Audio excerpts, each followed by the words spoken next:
Hello, everyone, and welcome back to Romance Rewind Stories. Before we dive into today's incredible story, We need to talk about I have a this. small favor I to know, ask. I'm listening. If you're It can't enjoying go these on like heartwarming this. I tales, understand. please Good hit afternoon. that I'm pleased to subscribe report button that our latest and results turn show on a the strong upward notification bell trajectory. so This you positions never us miss well for our continued latest growth in the coming uploads. year. It's quick, it's free, and it's the best way to support us in bringing you more emotional romance stories. And here's something I'd love to know. Where are you watching from today? Drop your city or country in the comments below. I always enjoy seeing our amazing community from around the world. Oh, and if this story touches your heart, don't forget to hit the like button. It really helps us grow and reach more people who love these kinds of tales. Now let's get into today's story. Billionaire fired a single dad as a test. His calm reply changed her forever. Celeste Monroe sat behind her massive mahogany desk on the 42nd floor of Monroe Enterprises, reviewing the employee file in front of her with increasing irritation.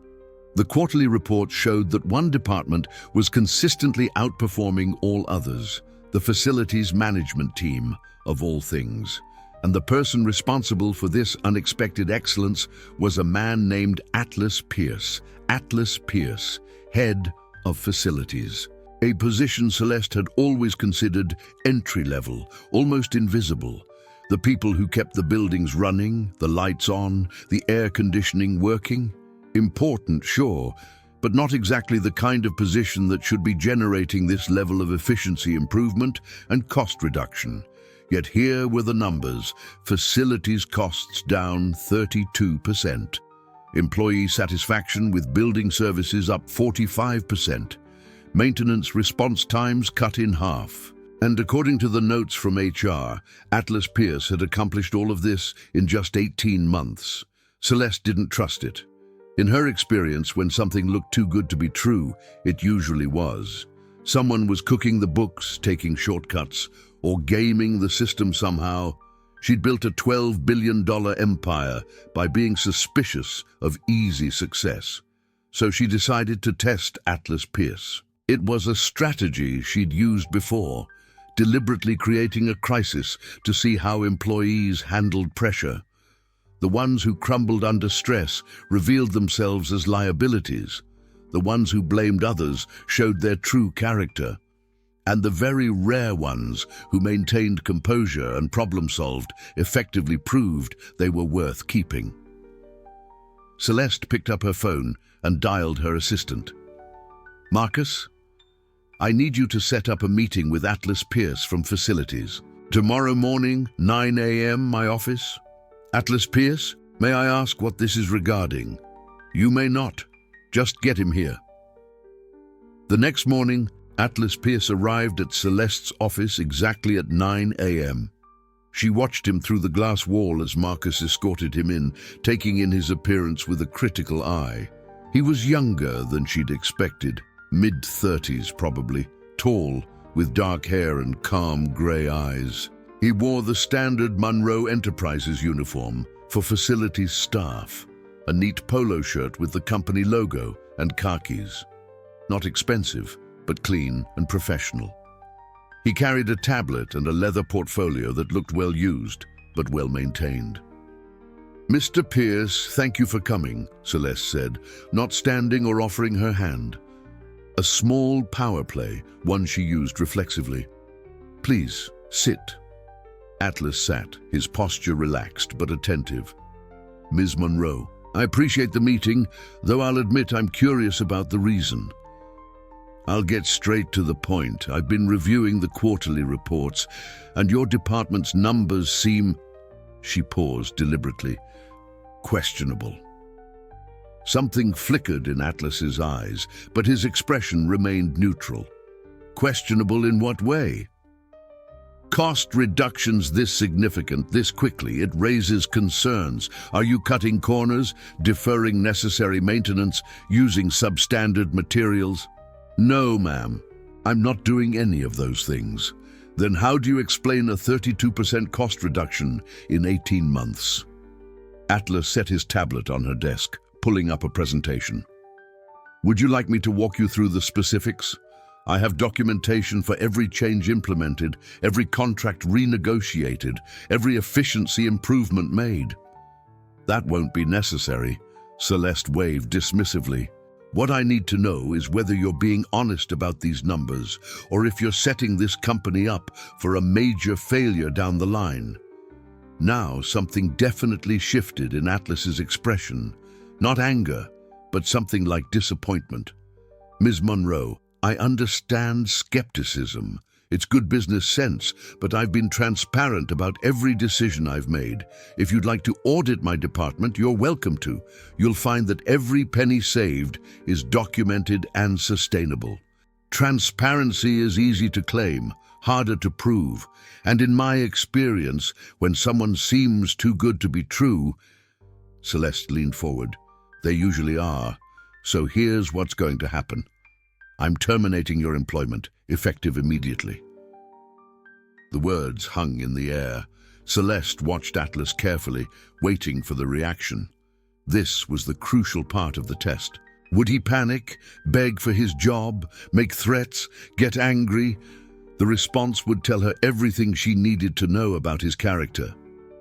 Atlas was quiet for a long moment. Then he nodded slowly. "All right." That was not the response Celeste had expected. "All right? That's all you have to say?" "What would you like me to say, Ms. Monroe?" Atlas's voice was calm, almost gentle. "You've made your decision. I respect your authority to make it, even if I disagree with your reasoning. You're not going to defend yourself, fight for your job? Would it change your mind? No. Then no, I'm not going to fight. You've clearly already decided I'm dishonest or incompetent or both. Nothing I say right now will convince you otherwise."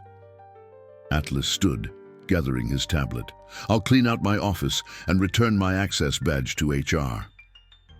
Celeste felt off balance, which almost never happened. "You have a daughter, according to your file. Zephyr, age 7. You're not worried about how you'll support her?" Atlas paused at the door, and for the first time she saw real emotion cross his face. Not anger or fear, but something fierce and protective. "Of course I'm worried about supporting my daughter. I'm a single father. Worrying about Zephyr is my default state. But Ms. Monroe, I've been fired before. I've been homeless. I've had to choose between paying rent and buying groceries. I've rebuilt from nothing more than once. So yes, this is a setback. Yes, it's going to be hard, but I'll figure it out because that's what parents do. We figure it out." "And you're not angry? Not going to threaten legal action or complain about unfair termination?" "Why would I be angry? You own this company. You have every right to hire and fire who you choose. I don't agree with your decision, but it's yours to make. As for legal action, I'm an at-will employee. You don't need cause to fire me, and I don't have grounds to sue. So no, I won't be pursuing legal action. I'll be pursuing my next job." Atlas started to leave again, but Celeste found herself asking, "What would you have said if I'd given you a chance to defend yourself?" He turned back, and his gray eyes were steady on hers. "I would have said that I love my job, that facilities management isn't glamorous, but it matters. When the heat breaks in the middle of winter, it matters. When the elevators work safely, it matters. When employees have clean, comfortable spaces to work in, it matters.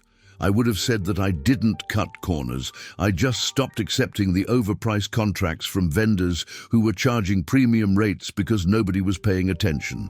I renegotiated.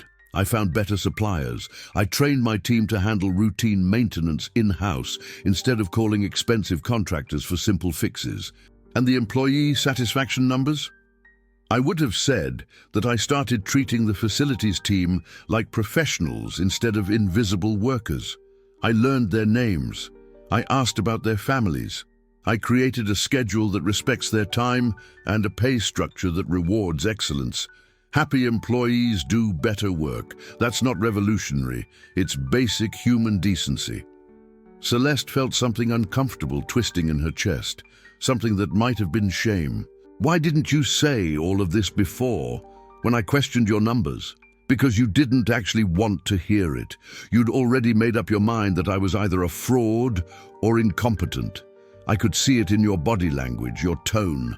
You weren't asking questions to get answers. You were asking questions to confirm what you already believed. So no, I didn't defend myself because it would have been pointless. And now? Now I'm unemployed, so I don't have much to lose by being honest. Atlas's smile was sad.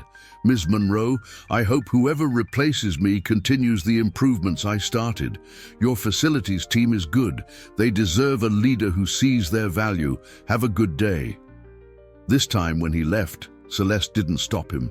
She sat alone in her office for a long time after Atlas Pierce walked out, staring at the quarterly report that had started this whole situation. 32% cost reduction, 45% improvement in employee satisfaction. Maintenance response times cut in half, not through fraud or corner cutting, but through competence, efficiency, and treating people with respect. And she'd just fired the person responsible because she couldn't believe someone could be that good without being dishonest. Celeste pulled up Atlas's complete employment file. Born and raised in Portland. Degree in engineering from Portland State. Not Ivy League, but respectable. Previous employment history showed a pattern. Hired for entry-level positions, quickly promoted, then gaps where he'd clearly been let go or forced to leave. A note from HR mentioned that he'd requested flexible hours due to single parenthood and had never once been late or absent without notice. Another note, Atlas Pierce declined management position in operations, higher salary, to remain in facilities because the schedule was more compatible with picking up his daughter from school. Stated family comes before career advancement. Celeste thought about her own choices. She'd built Monroe Enterprises from the ground up, working 80-hour weeks, sacrificing relationships and friendships, and any semblance of work-life balance. She'd never had children, never made time for a real relationship. Her entire identity was wrapped up in being the CEO, the billionaire, the woman who'd beaten every odd and conquered every challenge. But she'd never learned anyone's name in the facilities team.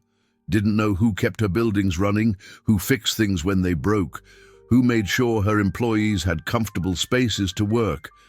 To her, they'd been invisible, necessary but unimportant, and she'd just fired a man who'd made them visible, who'd improved their lives and their work, who'd done exactly what she claimed to value: innovation, efficiency, excellence, just in a department she'd considered beneath her notice. The shame in her chest grew heavier.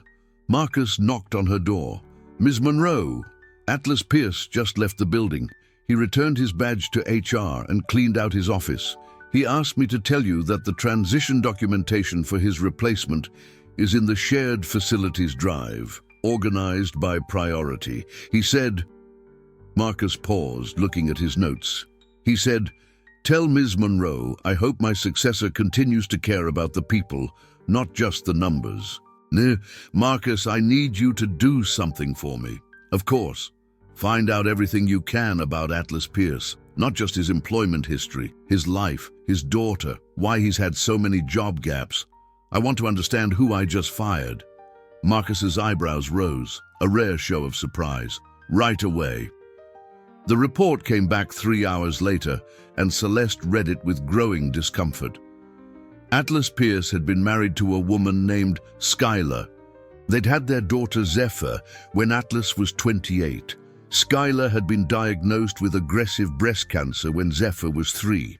Atlas had taken on multiple jobs to pay for treatment while also being primary caregiver for both his wife and toddler daughter.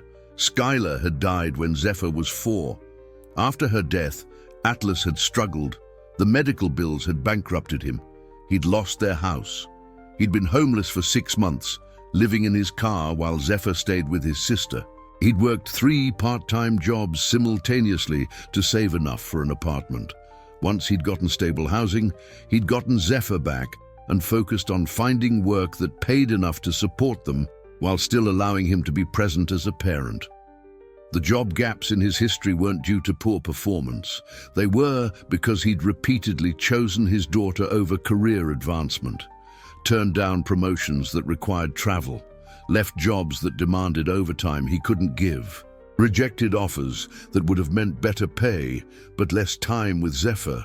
And through it all, according to every reference Marcus had contacted, Atlas had been professional, competent, kind, and dedicated to whatever work he was doing.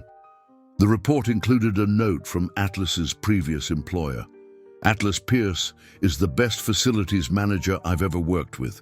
I only lost him because we couldn't match the salary Monroe Enterprises offered, and he needed the extra income for his daughter's education fund. You're lucky to have him. Don't let him go. Celeste had let him go. She'd fired him as a test, expecting him to fail by getting angry or desperate or manipulative. Instead, he'd responded with dignity, honesty, and calm acceptance of a situation he couldn't control. She'd tested him, and he'd passed. But Celeste was the one who'd failed. Marcus, get Atlas Pierce on the phone. Tell him I need to see him again, immediately. He's not answering his cell, Ms. Monroe, but I have his home address if... Give it to me. I'm going there myself. Marcus's surprise this time was visible. In 12 years as her assistant, he'd never known Celeste to make house calls. She didn't go to people. They came to her. Are you sure that's... The address, Marcus. 40 minutes later, Celeste pulled up to a modest apartment complex in a working-class neighborhood. Atlas's address was a second-floor unit. She climbed the stairs, feeling oddly nervous, and knocked. The door opened to reveal a little girl, Zephyr, clearly, with dark curls and grey eyes like her father's. She was wearing a school uniform and held a juice box. Hi, Zephyr said with the friendly curiosity of 7-year-olds. Are you here to see my daddy? I am. Is he home? Daddy, someone's here!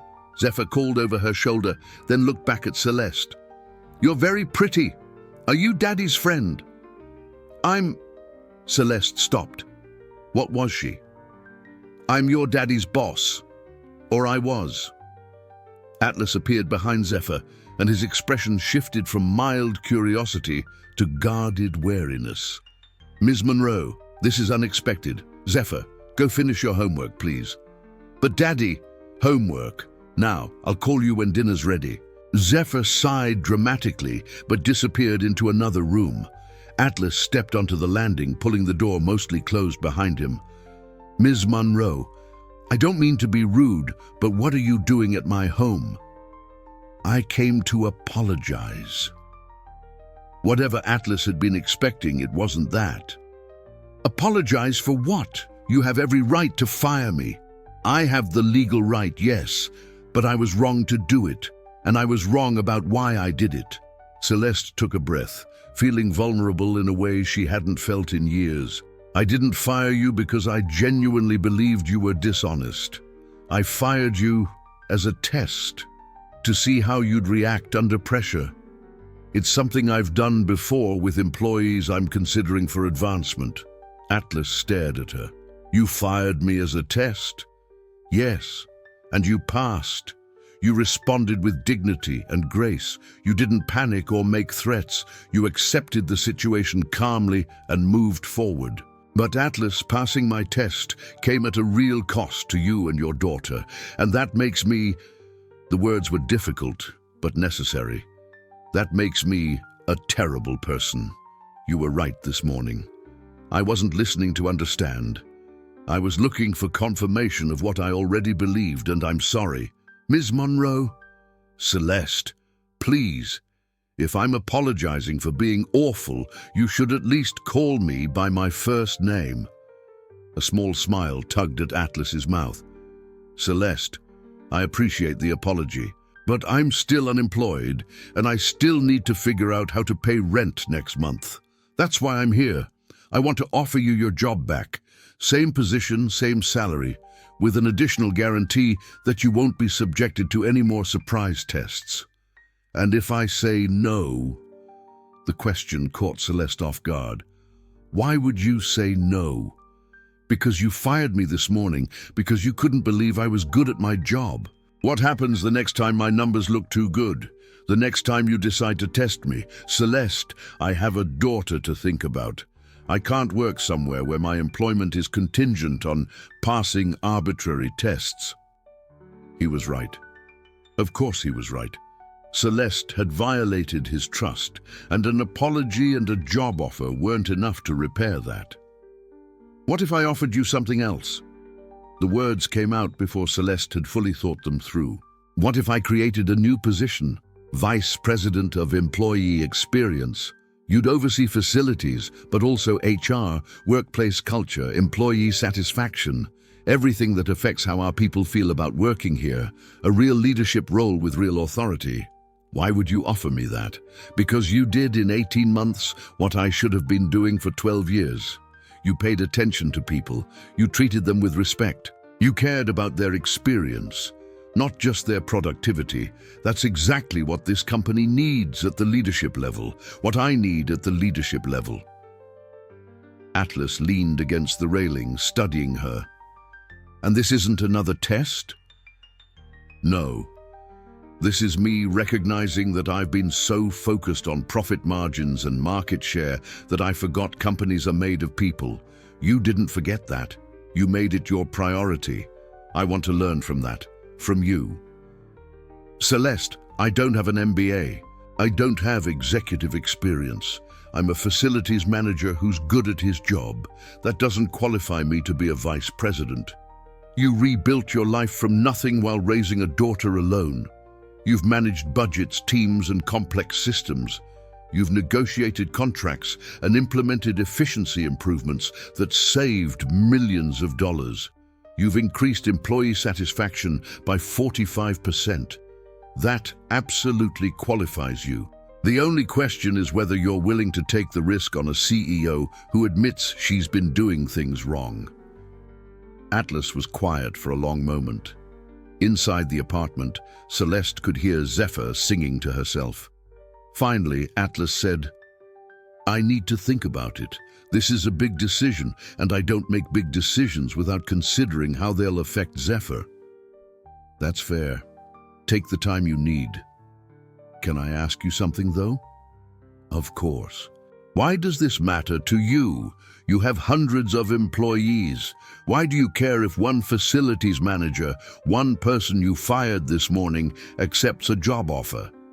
Celeste considered the question carefully. Because your reaction this morning changed something in me. You had every reason to be angry, to lash out, to make my life difficult.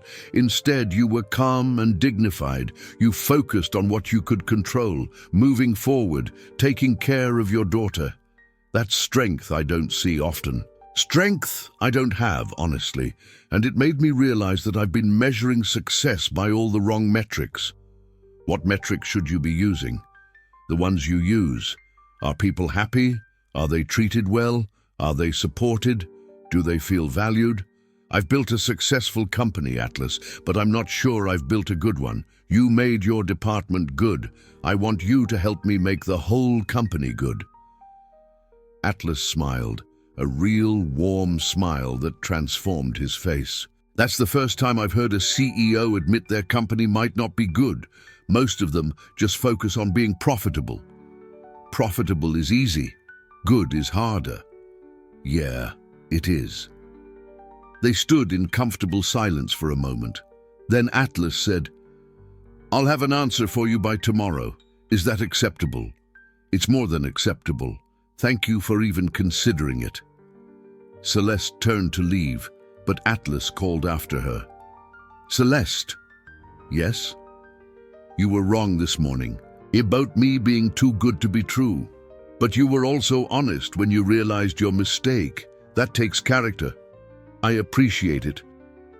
Celeste drove home feeling lighter than she had in years. She'd apologized, something she rarely did. She'd admitted she was wrong, something she almost never did, and she'd made herself vulnerable by showing up at someone's home to ask for a second chance. The old Celeste wouldn't have done any of those things. The old Celeste would have moved on, hired a replacement and never looked back. But Atlas Pierce's calm response to being fired, his dignity, his focus on what mattered, his lack of bitterness, had cracked something open in her, had made her see that power without compassion was just cruelty, that success without integrity was hollow. The next morning, Atlas called. I talked to Zephyr, explained the situation in 7-year-old terms. She said, and I quote, "Daddy, if the lady said sorry and means it, you should give her another chance. That's what you always tell me." Celeste found herself smiling. Your daughter sounds wise. She is, much wiser than her father sometimes. So yes, I accept your offer, VP of Employee Experience, but I have conditions. Name them. I need flexible hours to pick Zephyr up from school. I need to be able to work from home when she's sick. I need my decisions about employee welfare to be respected, not overridden by executives who only care about the bottom line. And I need you to actually mean what you said, that you want to build a good company, not just a profitable one. Done. All of it. When can you start? Monday, but Celeste. One more thing. What's that? No more tests. If you have concerns about my performance or my decisions, talk to me directly. Don't fire me to see how I'll react. I'm too old for games, and Zephyr's too young to deal with the instability. No more tests, I promise. Atlas, I really am sorry about yesterday. I know, and I forgive you. Let's just move forward. Over the next year, Atlas transformed Monroe Enterprises. He implemented family-friendly policies, flexible schedules, on-site childcare, generous parental leave. He restructured HR to focus on employee well-being, not just productivity. He created mentorship programs, mental health resources, and career development opportunities. Employee satisfaction scores rose across every department. Turnover decreased. Productivity actually increased, not because people were working harder, but because they were working happier. And Celeste learned from him, learned to see her employees as people, not just resources. Learned that vulnerability wasn't weakness. Learned that admitting mistakes and making them right was stronger than pretending to be infallible. She also learned that Atlas Pierce was one of the most remarkable people she'd ever met. Not because of his professional accomplishments, though those were impressive, but because of his character, his integrity, the way he parented Zephyr with patience and love, the way he treated everyone, from the CEO to the janitorial staff, with equal respect. 18 months after she'd fired him as a test, Celeste found herself in love with him. It happened gradually, then all at once. Long meetings about employee policies turned into long conversations about life, philosophy, dreams. Working dinners became real dinners, then dinners that included Zephyr. Gradually, Celeste found herself woven into their lives, and they into hers. I have a confession, Celeste said one evening after Zephyr had gone to bed. They were sitting in Atlas's living room, drinking wine and supposedly reviewing next quarter's initiatives. What's that? Atlas set down his laptop. I'm in love with you. Have been for months. And I know that's complicated because I'm your boss and you're an employee and there are power dynamics and HR policies. But Atlas, I can't keep pretending this is just professional respect when it's so much more than that. Atlas was quiet for a moment. Then he smiled. You know what I realized about you, Celeste? What? That day you fired me, you were testing whether I was too good to be true. And when I passed your test, you spent a year proving you were good enough to be true. Every policy you supported, every time you chose people over profit, every moment you admitted you were wrong and adjusted course, you were proving you meant what you said, that you really wanted to build something good. Did I succeed at proving myself? Completely. Celeste, I fell for you the day you showed up at my apartment to apologize. Nobody powerful ever apologizes. Nobody successful ever admits they're wrong. But you did. And then you spent a year backing up that apology with action. So yes, I love you too. Have for a while now. Celeste felt tears prick her eyes, happy tears, which she hadn't cried in years. What about Zephyr? Have you talked to her about... She asked me last week when I was going to marry you. Apparently, it's obvious to everyone except us that we're in love. She asked when you were going to marry me. Her exact words were, "Daddy, Celeste makes you smile like Mommy used to. When are you going to make her part of our family officially?" What did you tell her? I told her I needed to ask Celeste first, if that's what she wanted, so Atlas took Celeste's hand. Is that what you want? Eventually. Not tomorrow, but someday. A family with me and Zephyr? Yes, Celeste said without hesitation. I want that more than anything. Because sometimes the billionaire who fires someone as a test learns that the real test was whether she could recognize when she was wrong. Sometimes the single dad who responds to firing with calm dignity teaches the CEO more about leadership than any business school ever could. And sometimes admitting you were wrong and working to make it right is the beginning of finding exactly what you didn't know you needed. A partner who sees you, challenges you, and loves you not for your power or wealth, but for your willingness to grow. And that's where our story ends today. What did you think? Did Celeste and Atlas's story of wrong tests becoming right love touch your heart? Let us know in the comments what your favorite moment was. If you enjoyed this story, we have so many more waiting for you. Check out our playlist for more heartwarming romance tales that will make you believe in love all over again. Don't forget to subscribe, hit that notification bell, and give us a thumbs up. Your support means everything to us. Until next time, keep believing in love, keep believing in second chances, and remember, the best stories are the ones that remind us we all deserve our happily ever after. See you in the next story.